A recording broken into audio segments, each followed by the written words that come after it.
So how do we build meaningful relationships with communities of color? That's the big question that the school district refuses to follow through on. This is not rocket science. We have tons of nonprofits that have been very successful working with communities of color.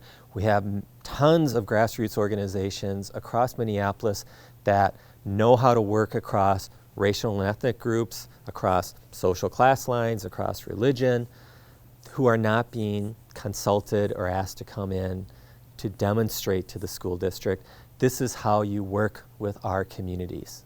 Part of the principles of building meaningful relationships with the communities you educate is building meaningful relationships with the institutions that they trust. That could be anything from faith-based organizations to religious institutions, to local neighborhood block clubs, to local neighborhood nonprofits working with youth, to immigrant services organizations, lots and lots of organizations in Minneapolis who have experience working with larger institutions. But we can't just like approach them and say, please come and teach us how to, how we can build better relationships. If we were to use a community engaged approach to working with communities of color across the district, it's an approach where we work on developing the relationship first so we can build trust.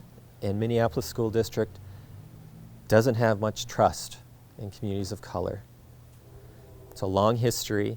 It doesn't mean that we can't do things to work to make it better, but part of what the school district needs to do is really begin to reach out to community organizations of color to work with and to show us that they are committed to establishing long-term relationships with us, that they are committed to dedicating hardcore funding to support programs that will really help and improve the education of our students of color, and do it over time. We don't expect to see radical change within 1 year. We expect to see continual respect, updated information, updated requests for assistance, or what's working well in your opinion, what's not working well right now, and to really begin to develop a blueprint for what succeeds in educating our students of color and working with our communities. What isn't working?